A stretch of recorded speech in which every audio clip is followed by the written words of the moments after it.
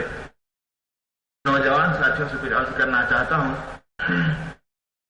اللہ کے نبی صلی اللہ علیہ وسلم نے اپنے ایک پاک ارشاد میں فرمایا کہ 7 خوش نصیب ایسے ہوں گے جن کو اللہ عز و جل حشر کے میدان میں اپنے عرش کا سایہ نصیب کرے گا، جس دن کے عرش کے سائے کے سوا کوئی اور سایہ نہ ہوگا۔ اس وقت کی ہولناکی، اس وقت کی پریشانی، اس وقت کی حرارت اور گرمی ایسی کہ جیسا کہ بعض روایتوں میں معلوم ہوتا ہے کہ آدمی پریشانی سے پسینہ پسینہ ہو کر پسینوں میں ڈوبنا شروع ہو جائے گا۔ اتنی تپش اور تمازت کا وہ دن ہوگا، اتنی ہولناکیوں کا وہ دن ہوگا۔ اس دن سکون کی تلاش میں آدمی ہوگا، سائے کی تلاش میں آدمی ہوگا، لیکن اس وقت رحمان کے عرش کے سائے کے سوا کوئی اور سایہ نہ ہوگا۔ تو اس ہولناک دن میں جن خوش نصیبوں کا عرش کا سایہ نصیب ہوگا، ان چند خوش نصیبوں کا نبی رحمت صلی اللہ علیہ وسلم نے اپنے ایک پاک ارشاد میں ایک جگہ پر ارشاد فرمایا، ان کو سناتے ہوئے بات کو آگے بڑھائیں۔ اس میں اللہ کے نبی صلی اللہ علیہ وسلم نے گنایا کہ پہلا وہ شخص کہ جس کو اللہ عز و جل اپنے عرش کا سایہ نصیب فرمائیں گے وہ ہوگا جس کو اللہ عز و جل نے کچھ اقتدار اور قوت دی ہوگی اور وہ اپنے ماتحتوں میں عدل و انصاف کرتا ہوگا۔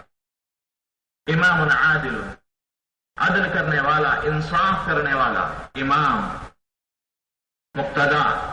رہبر، رہنما، عدل کرنے والا خلیفہ اور امیر المؤمنین، وہ عرش کے سائے میں ہوگا۔ علماء کرام نے اور بزرگان دین نے یہاں یہ باتیں بتلائی ہیں کہ اس میں صرف امام عادل سے مراد یہی نہیں کہ کسی کو بہت بڑی سلطنت اور حکومت کی بادشاہت مل جائے اور اس کے بعد اپنی رعایا میں انصاف قائم کرے، نہیں، یہ فرمایا کہ جن کو جس انداز سے بھی تھوڑی بہت سرپرستی حاصل ہو گئی کسی کی اور اس کے تحت کچھ ماتحت رہتے ہوں اور وہ اس میں عدل اور انصاف قائم کر رہا ہے تو انشاءاللہ العزیز اس کو بھی یہ عرش کا سایہ نصیب ہو۔ مثال کے طور پر گھر کا سرپرست ہے، اپنے بیوی بچوں میں عدل قائم کر رہا ہے،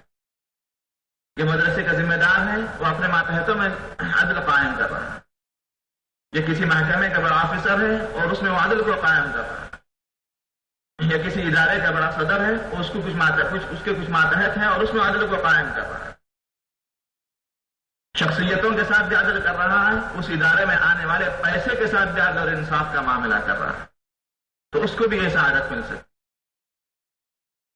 تو جن کو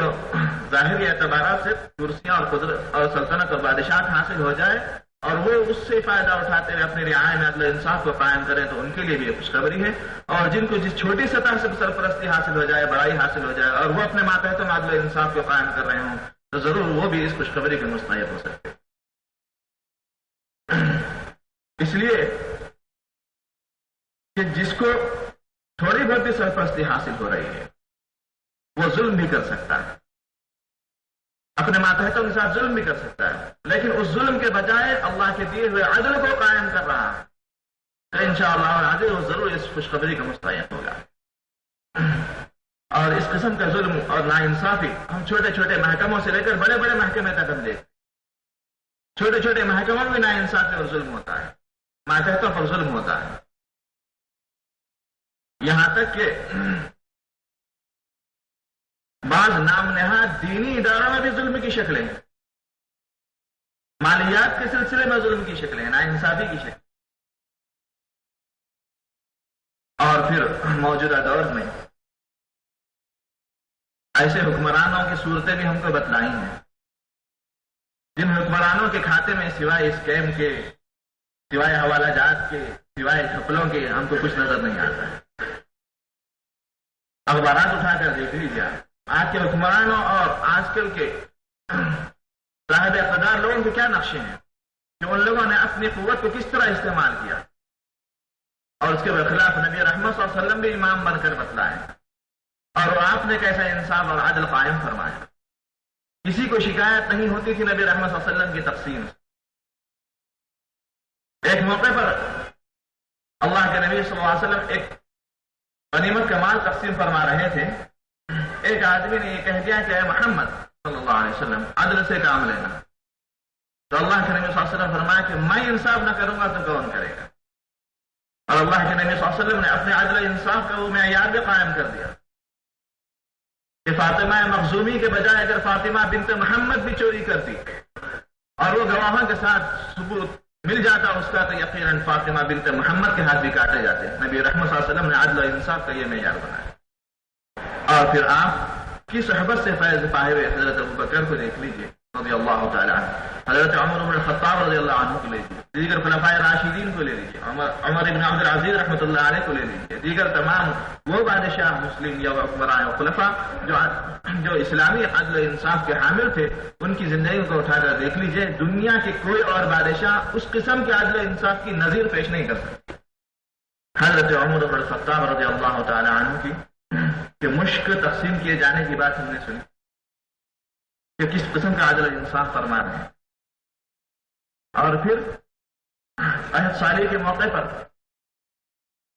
آپ نے قسم کھا لی کہ عمر اس وقت تک گھی روٹی نہیں کھائے گا, تیل اور روٹی نہیں کھائے گا جب تک کہ ساری رعایت روٹی میسر نہ آ جائے. 22.5 لاکھ مربع زمین کا مالک اور حکمراں اس دنیا سے گزر رہا ہے تو اس کے پاس صرف اور صرف ایک عدد جوڑا ہے, ایک اونٹنی ہے اور کچھ قرض ہے اوپر, کروڑوں کا بینک بیلنس نہیں ہے, غیر ممالک میں کھاتے نہیں ہیں, اور اس قرض کو بھی یہ کہہ کر دے رہے ہیں,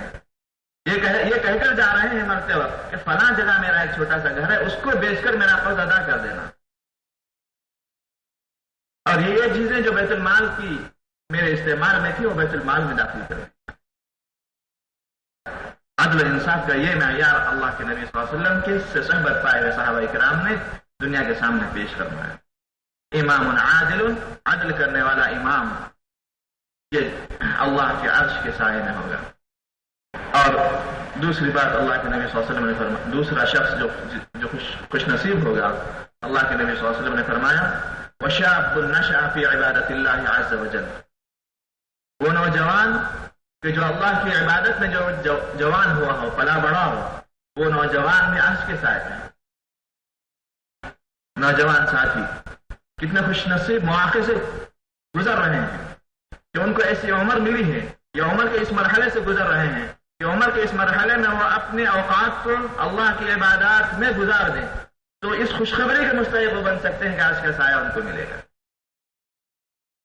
اور اللہ کی عبادت کا کیا مفہوم ہے,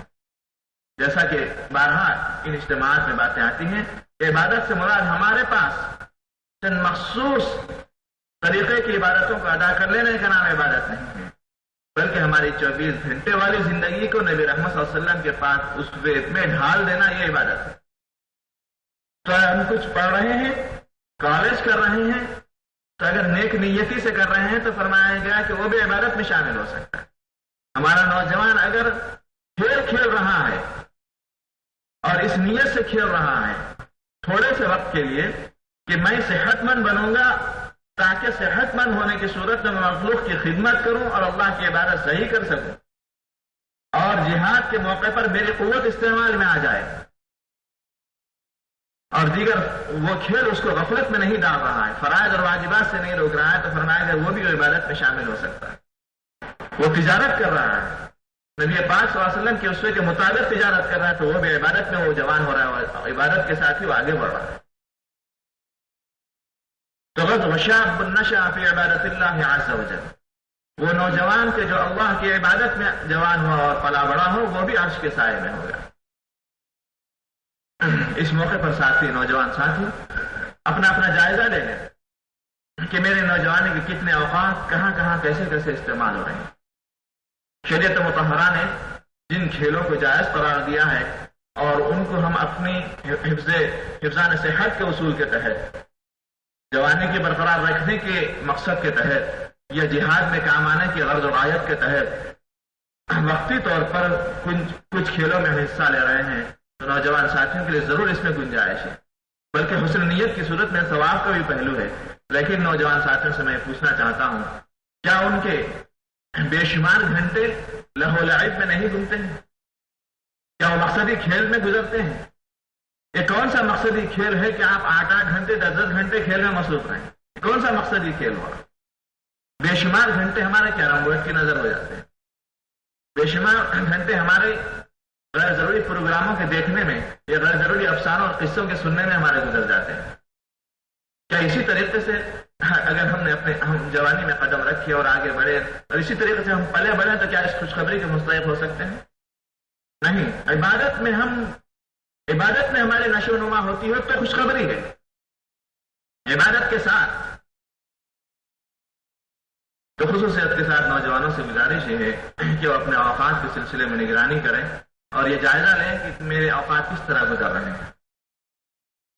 اور اللہ کے نبی صلی اللہ علیہ وسلم نے تیسرا خوش نصیب وہ گنایا کہ وہ 2 خوش نصیب کہ جو اللہ عز و جل کی رضا کی خاطر ایک دوسرے سے محبت کرتے ہیں اور اللہ عز و جل ہی کی رضا کی خاطر جڑتے ہوں اور اللہ عز و جل ہی کی رضا کی خاطر جدا ہوتے ہیں۔ اس میں اللہ کے نبی صلی اللہ علیہ وسلم نے دوستی کا معیار بتلایا، دوستی کا معیار بتلایا۔ نوجوان ساتھی میں رجحان یہ ہوتا ہے کہ ہم دوست زیادہ سے زیادہ بنائیں،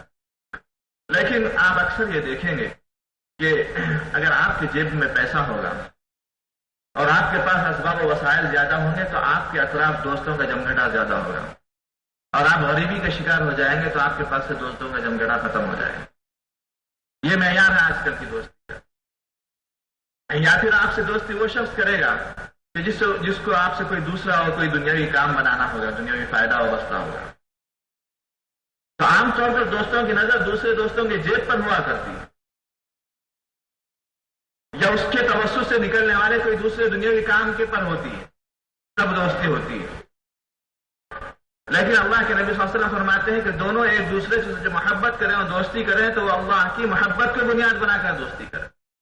جڑنا ہو تو دونوں کا اللہ کی محبت ہی کی خاطر، جدا ہونا ہو تو اللہ عز و جل ہی کی محبت ہی کی خاطر جدا ہونا ہو۔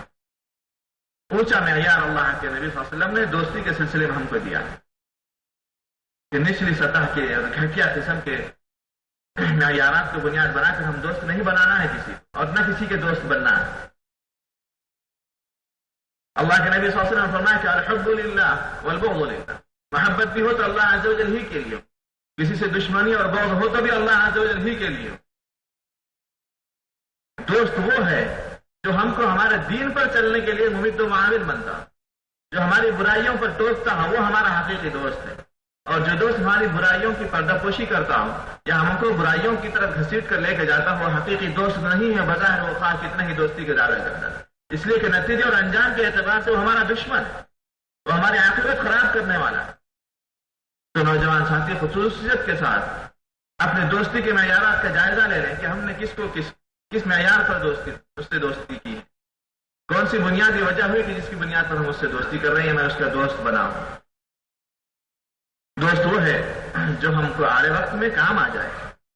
دوست وہ نہیں ہے جو ہماری مصیبتوں کے وقت پر ہوا دے دے اور ہم کو دھوکہ دے دے۔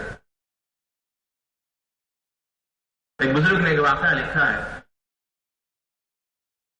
کہ ان کے دوست کا ایک لڑکا دوستوں کی دوستی میں ماں باپ کی بھی عظمت اس نے گھٹا دی تھی اور بڑے حضرات کی باتوں کی بھی وہ پرواہ نہیں کرتا تھا، لیکن دوستوں کی دوستی کی بہت رعایت کرتا تھا۔ اور عام طور پر دوستوں میں اسی قسم کا مزاج ہوتا ہے۔ دوستی ایک ایسی چیز ہے خصوصیت کے ساتھ آج کل کے نوجوانوں کے لیے کہ وہ دوستی کی بنیاد پر بڑی سے بڑی قربانی دینے کے لیے تیار ہو جاتے ہیں دنیاوی اعتبارات سے۔ اسے ماں باپ کی بات نہیں مانتے، بھائی بہنوں کی بات نہیں مانتے، استاد کی بات نہیں مانتے، کسی کی بات نہیں مانتے، دوست کی خوشی کی خاطر۔ لیکن وہ اس حقیقت سے ناواقف ہوتے ہیں کہ یہ میرا حقیقی دوست ہے یا نہیں ہے، میرے دین کے اعتبار سے ممد و معاون ہے یا نہیں ہے، یہ میرے آڑے وقت میں کام آ سکتا ہے یا نہیں آ سکتا۔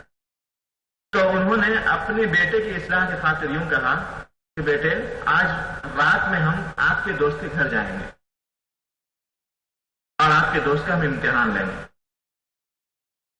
اچھی بات ہے، لڑکے نے کہا کہ ٹھیک ہے، اچھی بات ہے، وہ میرا بہت گہرا دوست ہے، میرے پر وہ جان نچھاور کرتا ہے۔ تو باپ اپنے بیٹے کو لے کر گئے، درمیانی رات میں گئے اور دروازہ کھٹکھٹایا اور کچھ پریشانیاں ظاہر کی جھوٹی صرف دوستی کو جانچنے کے. تو دوست باہر آیا آنکھیں ملتا ہوا بڑی مصیبت اور مشقت کے ساتھ, اور اس نے یوں کہا کہ بھائی رات اتنی دیر گئے آپ آئے, کیا مسئلہ ہے, کیا پریشانی ہے؟ اور جب پریشانی اور سامنے رکھی گئی تو مختلف بہانے بنا کے اندر جا کے سو گیا, معذرت کر دیا. پھر اس کے بعد انہوں نے بچے سے یوں کہا کہ دیکھ لیا آپ کے بچے کا, آپ کی بچے کی دوستی کا آپ نے مقام دیکھ لیا, یا اس کے انتہا دیکھ لیا آپ نے. اس کے بعد یوں کہا کہ میں اپنے ایک دوست کے پاس تمہیں لے جاتا ہوں, چلو. اسی درمیانی شب میں اپنے ایک دوست کے پاس لے گئے اپنے بچے کو لے کر, اور یوں کہا کہ یہ میرے دوست کا گھر ہے, اسی قسم کی پریشانیاں ہم اس کے سامنے بھی رکھتے ہیں. دروازہ کھٹکھٹایا تو تھوڑی دیر کے بعد ان کا دوست باہر آیا, اور وہ کس انداز میں باہر آیا,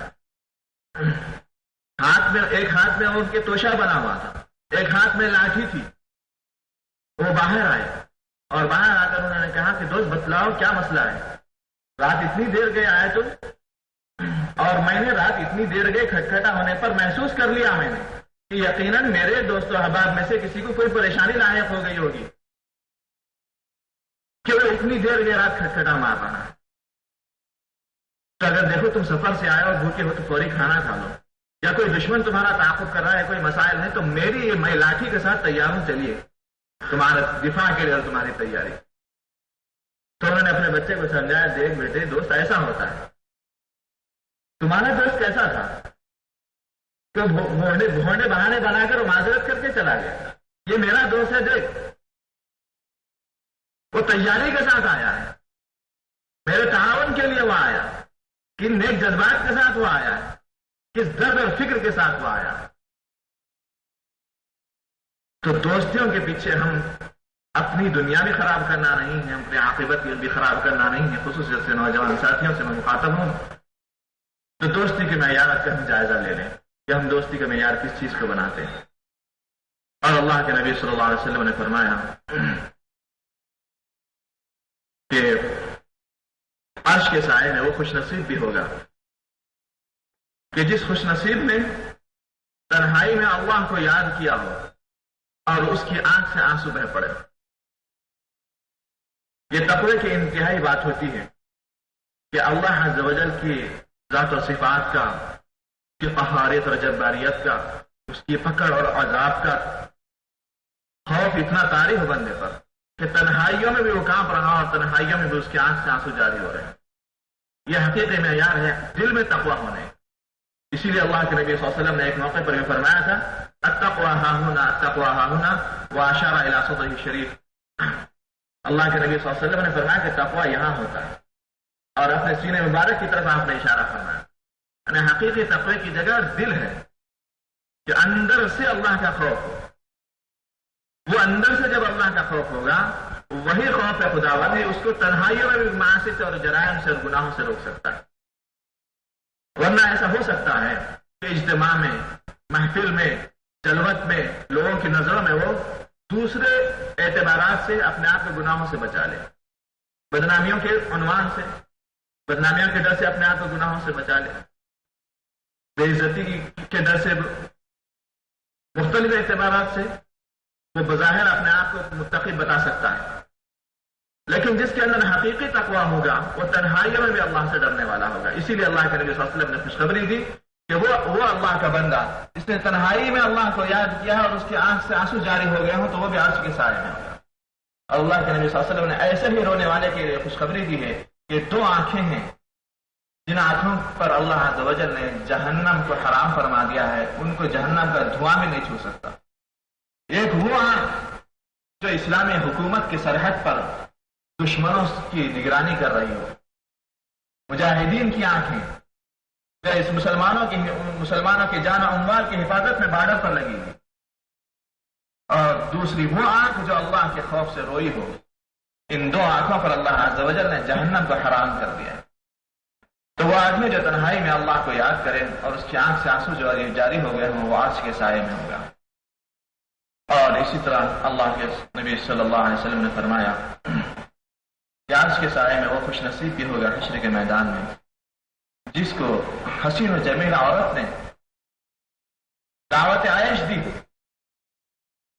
ناجائز تعلقات کی طرف بلایا ہو اور اس نے یہ کہہ دیا ہو کہ انی اخاف اللہ، میں اللہ سے ڈرتا ہوں، تو وہ نوجوان کہ جس کو حسین و جمیل عورت نے پیشکش کیا، اپنے آپ کو سپرد کر ڈالا، اپنی طرف راغب کیا ہو، اور اس نوجوان کی زبان پر یہ لفظ آیا ہو کہ انی اخاف اللہ، میں تو اللہ سے ڈرتا ہوں، تو ایسا نوجوان بھی طبیعت میں سکون آ جانے کے بعد کی یا بہت بڑے ظرف کی اور بہت بڑے طبیعت پر کنٹرول کی قوت ہونے کی بات ہوتی ہے کہ ایسے موقع پر جبکہ مواقع حاصل ہوں، چانسز ہوں، اور دوسری طرف سے پیشکش ہو رہی ہو، دعوت عائش مل رہی ہو، اور پھر ویسے موقع کو آدمی گنوا دے، اس دور کے اس صدی کے نوجوان کے لیے بہت بڑا صبر آزما مرحلہ ہوتا ہے۔ بلکہ آج کل کا نوجوان تو مواقع کی اور چانسز کی تلاش میں رہتا ہے، تو یقیناً وہ نوجوان کہ جس کو دوسری طرف سے عیش کی دعوت مل رہی ہے اور اس کی زبان پر یہ نعرہ آ جائے کہ انی اخاف اللہ، میں اللہ سے ڈرنے والا ہوں، تو یقیناً وہ اس اجر کا اور اس بدلے کا مستحق ہے کہ اس کو عرش کا سایہ نصیب۔ تو نوجوان ساتھیوں، ایسے صبر کی کیفیت اپنے اندر لانا ہے، ایسے کنٹرول والی کیفیت اپنے اندر لے کے آنا ہے۔ اجلا دکھا تو اچھل گیا، پیلا دکھا تو پھسل گیا، یہ صفت نہیں ہونی چاہیے نوجوان ساتھیوں۔ نبی رحمت صلی اللہ علیہ وسلم نے نوجوان صحابہ کرام کا جو مزاج بنایا تھا اور جو ڈر اور خوف کی کیفیت پیدا فرما دی تھی، اس سے اندازہ لگائیے کہ نبی رحمت صلی اللہ علیہ وسلم نے اپنے فیضان نبوت سے یا اپنے نور نظر سے یا اپنے فیضان نظر سے اللہ کے نبی صلی اللہ علیہ وسلم نے صحابہ کرام کی انداز سے بدل ڈالا تھا۔ نوجوان ساتھیوں کے لیے ایک نوجوان صحابی کی مثال کہ ایک نوجوان ساتھی صحابی کا تعلق ایک عورت سے تھا، ناجائز عشق ہو گیا، اللہ کے نبی صلی اللہ علیہ وسلم کی دست حق پرست پر اسلام قبول کرتے ہیں، اسلام کے حقائق سمجھ میں آ جانے کے بعد اور اللہ کے نبی صلی اللہ علیہ وسلم کی صحبت سے اور آپ کی نظر سے ان کے اندر ایسا تقوی اور خشیت کی کیفیت آ جاتی ہے بالکل پہلے ہی مرحلے میں کہ اس اسلام کی دولت سے مارا مال ہونے کے بعد وہ اس گلی سے پھر گزرتے ہیں جس گلی میں معشوقہ اور محبوبہ کا گھر ہے، لیکن اس کی طرف نظر اٹھا کر بھی نہیں دیکھتے ہیں، آگے سے گزر جا رہے ہیں۔ وہ دیکھتے ہیں کہ آخر کیا بات ہے کہ میرا عاشق مجھ کو آج ٹکرائے بغیر چلا جا رہا ہے، وہ پکار کر بھی دعوت دیتی ہے، لیکن صحابی بغیر پلٹے کے بغیر دیکھے کہ یہ کہہ دیتے ہیں میں نے اس محمد کا کلمہ پڑھا ہے اور اس اللہ کا کلمہ پڑھ لیا ہے جس اللہ نے اپنے قرآن مجید میں منع فرما دیا ہے کہ تم اجنبی عورت کو دیکھو، اس لیے میں اب تمہیں نہیں دے سکتا، تم میرے لیے حرام۔ ہاں ایک ہی شکل ہو سکتی ہے کہ تم بھی اسی حلقے میں شامل ہو جاؤ، اسی نور میں آ جاؤ تم، انشاءاللہ پھر ہم دونوں شادی کر لیں گے۔ تو نوجوان ساتھیوں، صحابہ کرام رضوان اللہ علیہ اجمعین میں سے جو نوجوان ساتھی تھے وہ اس درجے ضرب کے حامل تھے، اور جب مجاہدین اسلام عجمی ممالک کو فتوحات کرنے کے لیے گئے ہیں تو ایک موقع پر دشمنوں نے یہ بھی چال چلی کہ ان مجاہدین کے ایمان میں اور ان کے ایمانی طاقتوں میں تزلزل پیدا کرنے کے لیے ان کو اخلاقی بگاڑ کا شکار کر دو اور ان کے سامنے عورتوں کو مہیا کر دو، ننگی عورتوں کو قطار در قطار کھڑا کر دیا گیا۔ لیکن امیر جہاد نے یہ کہہ دیا مجاہدین سے کہ کوئی کسی عورت کی طرف نظر اٹھا کر نہ دیکھے۔ تو کیا مجال تھی کسی مجاہد کی کہ وہ نظر اٹھا کر دیکھ لے؟ یہی نہیں، بعض مورخین نے تو دربار میں پہنچنے والے مجاہدین یا اسلامی قاصدین جب وہاں پہنچے تو اس وقت کے ایک علاقے کے بادشاہ نے یوں کہا کہ پہلے ہم یہاں رقص کا پروگرام دیکھیں گے، اس کے بعد تمہاری بات سنیں گے۔ جب مسلم مجاہد اور داعی اس کے دربار میں پہنچے تھے، بادشاہ کے دربار میں اسلام کا پیغام پہنچانے کے لیے، تو پہلے بادشاہ نے کہا کہ پہلے ہمارا رقص کا پروگرام۔ تو اس موقع پر مجاہد کی اور اس داعی کی دعوت کے کلمات سے پہلے وہاں پر رقص ہوا، اور اس آوارہ رقاصہ نے اس مجاہد کو للچانے کے لیے اور اس کو ان کی نظروں کو اپنی طرف ملتفت کرنے کے لیے مورخین نے لکھا ہے کہ اس مجاہد اور اس داعی اللہ کے گود میں تک وہ آ کر بیٹھ جانے لگی۔ لیکن اس مجاہد اور صحابی، اس مجاہد اور داعی کی نظریں کبھی اس کی طرف نہیں پڑی. وہ ساکت و صامت بت کی طرح بیٹھے رہے، اس کی طرف نظر بھی اٹھا کر نہیں دی، اس لیے کہ بہت بڑے مقصد کے تحت آئے اور ایک عظیم مقصد ان کے سامنے، اور وہ تقوی اور خشیت اپنے اندر رکھتے. غرض وہ خوش نصیب ہوگا جس کو اللہ عز و جل نے یہ توفیق اور یہ تقوی والی کیفیت عطا فرمائی ہوگی کہ وہ تنہائی میں بھی اللہ کو یاد کرے اور آنسو بہا دے. اور اسی طریقے سے وہ آدمی، وہ نوجوان کے جس کو حسین اور خوبصورت عورت نے دعوت عیش دی اور پھر اس کے باوجود بھی وہ کہہ دے کہ میں اللہ سے ڈرتا ہوں، تو اللہ عز و جل اس کو اپنے عرش کا سایہ نصیب فرمائیں گے. اس کو حضرت یوسف علیہ السلام سے خصوصی نسبت حاصل ہو جائے گی، انبیاء علیہ السلام میں سے. اور پھر امت محمد علیہ صاحب الصلاۃ والسلام میں بعد کے دور کے اور بزرگان دین میں، اولیاء کرام میں اور علماء دین میں بھی ایسی مثالیں کثرت سے ملتی ہیں. یہاں تک کہ ماضی قریب کے علماء کرام میں بھی ہم کو ایسی مثالیں ملتی ہیں کہ وہ جوانی میں کتنے پاک دامن رہے اور کیسے کیسے مواقع کے باوجود انہوں نے اپنی عفت اور پاک دامنی کو بچایا، اور اللہ عز و جل نے پھر ان کو کیسی عزت و سربلندی سے سرفراز فرمایا. دیوبند کے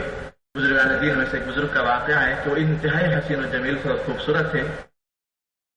تو صرف ان کے حسن و خوبصورتی کی بنیاد پر وہ جس گلی سے گزرتے تھے اس گلی کی کھڑکیاں کھل جایا کرتے تھے. نوجوان بچیاں ان کو دیکھنا چاہتی تھی، اتنے حسین و جمیل تھے وہ، لیکن ان کی نظر ایسی تھی کہ وہ اٹھتی نہ تھی اور رومال اس طرح ڈال لیا کرتے تھے کہ سائڈوں سے وہ نظر بھی نہ آئے. ایک ایفیکٹ تھے. اور حضرت میاں مشک رحمۃ اللہ علیہ کے بارے میں تو مشہور ہی ہے واقعہ کہ ان کا نام ہی پڑا اس بنیاد پر کہ ان کو ان کے حسن جمال اور خوبصورتی کو دیکھ کر ایک امیر زادی نے ان کو اپنے گھر میں بلایا ایک بہانے سے، اور پھر اس کے بعد دروازے لگا دیے اور اس کو یوں کہا کہ بس آپ میری خواہش پوری کر دی. ارے حسین و جمیل عورت نے دعوت دے دی اور انہوں نے اللہ کے نبی صلی اللہ علیہ وسلم کے اس فرمان کے مطابق یوں کہہ دیا کہ میں اللہ سے ڈرتا ہوں، لیکن اس نے زبردستی کرنا چاہا. تو آپ نے کیا تدبیر کی؟ آپ نے کہا کہ میں ابھی ضرورت سے فارغ ہو کر آتا ہوں. آپ بیت الخلا گئے. بیت الخلا جانے کے بعد آپ نے اپنے جسم پر پورا غلادت لیپ لی، اپنے جسم پر پوری غلادت لیپ لی اور باہر آئے. اور جب اس امیر زادی نے دیکھا کہ ارے یہ کیسا خراب اور غلیظ آدمی ہے، اپنے جسم پر غلادت لیپ لیا ہے، تو اس نے کہا کہ دور ہو جاؤ اور دروازہ کھول دیا اور بھگا دیا. ایک بڑے گناہ سے بچنے کے لیے انہوں نے ظاہری طور پر ایک ناپاک اور نجیس چیز کو اپنے جسم پر لیپ لیا. اللہ کے نبی صلی اللہ علیہ وسلم نے فرمایا کہ اذا ابتلیت ببلیتین فاختر اهونهما، جب تو دو مصیبتوں میں سے دو آزمائشوں میں جب تو مبتلا ہو جائے تو ان میں سے جو ذرا ہلکے درجے کی ہے تو اس کو اختیار کر لے. تو غلادت کو اپنے اوپر لگا لینا یہ بھی ایک مکروہ عمل تھا، اور اس عورت کے تقاضے پر عمل کرنا یہ بھی خراب عمل تھا. لیکن ان دونوں میں سے جو کم درجے کا عمل تھا وہ یہ کہ غلادت لکھ لی جائے، بعد میں دھو لیں گے، نہا لیں گے. انہوں نے اس کو اپنا لیا اور گھر سے نکل گئے اور جا کر غسل کر لیا. اس غسل کے بعد سے ان کے جسم اطہر سے خوشبو آ کرتی تھی مشک کی، جس کی بنیاد پر ان کو میاں مشکی رحمت اللہ علیہ کہا جاتا ہے. تو وہ آدمی، وہ نوجوان کہ جس کو کسی حسین و جمیل عورت نے دعوت عائش دی ہو اور اس نے اللہ کے تقوی اور خوف کا اعلان کر دیا ہو، تو اس کے لیے خوشخبریاں ہیں کہ اس کو عرش کا سایہ نصیب ہو. اور آج کل کے نوجوانوں کے لیے ہمارے نئے نئے سیریلز نے، ہمارے نئے نئے چینلز نے، ہمارے نئے نئے لٹریچرز نے، ہمارے اوریانی اور فحاشی کے اڈوں نے ہمارے نوجوان نسلوں کی قوتوں کو اتنا بھڑکا دیا ہے اور اتنا برانگیختہ کر دیا ہے کہ صبر اور ضبط والی کیفیت ان کے پاس نہیں ہے، کنٹرول والی کیفیت ان کے پاس نہیں ہے. ایسے مواقع حاصل ہونے کے باوجود ٹھکرا دینے کے بجائے وہ ایسے مواقع کی تلاش میں گلی گلی پھرتے ہیں. نعوذ باللہ من ذالک. تو نوجوان ساتھیوں سے گزارش ہے کہ وہ اپنی جوانیوں کو قائم رکھیں اور اپنے اندر صبر و ضبط کی اور کنٹرول کی کیفیت کو لائیں اور تقوی والی کیفیت کو اور خوف و خشیت والی کیفیت کو جو مطلوب اور مقصود ہے اپنے اندر پیدا فرمائیں۔ اسی طرح اللہ کے نبی صلی اللہ علیہ وسلم نے فرمایا کہ وہ آدمی کہ جس کا دل مسجد والے اعمال سے اور مسجدوں سے لگا ہوا ہو اور جڑا ہوا ہو، مسجدوں میں اٹکا ہوا ہو، اس آدمی کا بھی حشر یہ ہوگا کہ وہ عرش کے سائے میں ہوگا، جس دن عرش کے سائے کے سوا کوئی اور سایہ نہیں ہوگا۔ مسجد میں دل کے اٹکے ہوئے ہونے کا مطلب یہ ہے کہ ہم زراعت میں لگے ہوئے ہیں لیکن ہمیشہ نظر گھڑی پر ہے، دل اور دماغ میں یہی احساس آ رہا ہے کہ کہیں نماز کا ٹائم تو نہیں ہو گیا ہے، دکان پر ہیں تو یہی فکر سوال ہے کہ کہیں گراہکوں میں اتنا مصروف نہ ہو جاؤں کہ نماز کا وقت چلا جائے، جماعت کا وقت چلا جائے۔ آفس میں ہیں تو آفس کے ورک میں کے دوران بھی ہم مسجد کے اعمال اور نماز والی عبادت میں ہمارا دل اٹکا ہوا ہے۔ کہیں بھی ہوں، کسی بھی مصروفیت میں ہوں، ہم دل ہمارا مسجدوں سے اٹکا ہوا ہے تو اللہ کے نبی یہ خوشخبری دے رہے ہیں کہ وہ عرش کے سائے میں ہوگا۔ تو اللہ کے نبی صلی اللہ علیہ وسلم نے اپنے پاک ارشاد میں ان چند خوش نصیبوں کو گنایا ہے، جن خوش نصیبوں کو اللہ عز و جل اپنے عرش کا سایہ نصیب فرمائیں گے اس دن، جس دن کے عرش کے سائے کے علاوہ کوئی اور سایہ نہ ہوگا۔ خدا کرے کہ ہم ان خوش نصیبوں میں سے کوئی ایک خوش نصیب بن جائیں اور ان صفتوں کے حامل بن جائیں جن صفتوں کے نتیجے میں اللہ عز و جل یہ سعادت و رحمت فرماتے ہیں اور یہ فضل و کرم کا معاملہ فرماتے ہیں کہ اپنے عرش کا سایہ نصیب فرماتے ہیں۔ تو دوستو اور بزرگوں، نبی رحمت صلی اللہ علیہ وسلم کی شان رسالت سے متعلق مختلف حیثیتوں اور اعتبارات سے جو تعلیمات آپ کے سامنے آتی ہیں ان میں سے ان کی طرف اشارہ کرتے ہوئے عملی طور پر اپنی زندگیوں میں انقلاب لانے اور تبدیلی لانے کی تلقین کا مذاکرہ کرنا مقصود ہے، اور اللہ کے نبی صلی اللہ علیہ وسلم ہی کی ذات بابرکت اور آپ ہی کا نمونہ ہمارے لیے آخری ہے اور کسی اور لائے ہیں عمل کی ہم کو ضرورت نہیں، کسی اور دستور حیات کی ہم کو ضرورت نہیں، کسی اور ماڈل کی ہم کو ضرورت نہیں، کسی اور نمونے کی ہم کو ضرورت نہیں ہے۔ یہ نوجوان ساتھیوں کے ذہن میں بات آ جائے اور بیٹھ جائے کہ نبی رحمت صلی اللہ علیہ وسلم ہمارے ہر اعتبار سے مقتدی اور رہنما ہے، مطاع ہے، جن کی اطاعت کی جانی چاہیے۔ ہماری ہر فیلڈ میں، ہماری ہر لائن میں ہرگز